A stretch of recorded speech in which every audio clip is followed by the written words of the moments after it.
When we change the revelations, when we tell you to do one thing and then later on tell you to do something else, bringing you something better. The peaceful verses of the Quran, to you be your religion and to me be my religion. That was Mecca. There's no compulsion in religion. That was the first of the surahs of Medina, right? When he got there, and there's Jews and pagans in the city. The verses we quoted from chapter 9 of the Quran, those are the final marching orders. That was one of the last two chapters revealed. The last major surah revealed. The other is 110. It's very short. It's only a couple verses. So Allah's final marching orders, the ones that abrogate, the doctrine of abrogation. Verses that come later, cancel. Verses that come before. If they contradict each other, then you can't reconcile them. So, as a Muslim, what do you obey? Oh, I'm going to go obey the earlier revelations that I like better. It's not how Islam works. It's not how Islam works. So, put all of this together. All of the wonderful, nice teachings of Islam, those have been canceled. They've been abrogated by commands to fight the unbelievers, to fight the hypocrites, to not be friends with the Jews and Christians. If you do, you're one of them. You're not a real Muslim. The only way you get to be friends with Jews or Christians is if you're pretending to be friends with them. And again, just to be clear, I'm not saying the Muslim down the street. The Muslim down the street doesn't know any of this. He probably doesn't know one verse I quoted to you. Certainly doesn't know any of the hadith I quoted to you. So again, don't think someone's telling me Islam is peaceful and wonderful, therefore he's lying to me. No. It would be more educated Muslims. It would be maybe Muslims from certain groups who actually know what Islam teaches and are going to tell you something different. But think about this. You're a young Muslim. You've converted or you've grown up in a sort of Muslim household where, again, you follow the basic practices, but your family's not trying to do any of this. And then you get the message. Do you really believe in this? That's what they're asking you. That's what the ISIS recruiter is asking you. Do you really believe in Islam? If you do, let me put it all together for you. Allah means exactly what He says. He demands complete obedience without second guessing, without thinking about it. Complete mindless obedience to His commands and to the commands of Muhammad. They're perfectly clear. What He commands you, that's exactly what He means. If you try to reinterpret, you are committing shirk because you're saying you're better than Allah.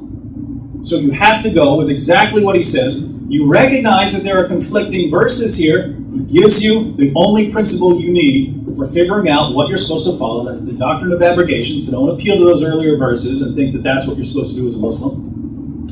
And if you want the context, read the context till your eyes fall out. These are what these verses mean.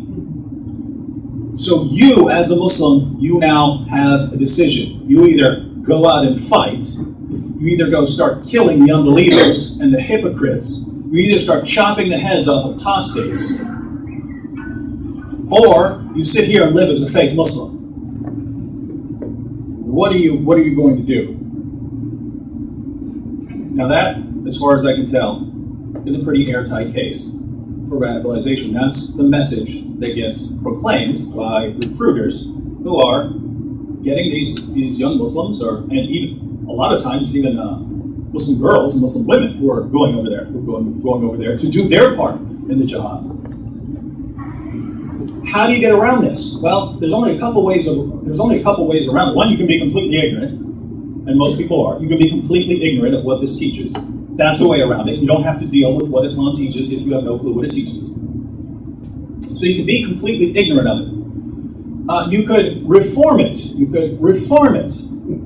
As certain Muslims want to do. We're going to reform this. We're going to bring it in line with modern values. Given what Allah says about His perfectly clear commands and demand for complete obedience, is that a viable path? Is that going to work in the long run? No, it's not, because I happen to believe that guy. When he says he wants to reform, I believe lots of people who say, this has nothing to do with Islam, I think they're trying to deceive me. Some, I think, wow, they actually believe this. Wow, they actually believe that they can reform Islam. But keep in mind, he could reform Islam all he wants. There are always going to be people who say, if I believe in this, what do I need to do? How do I need to live?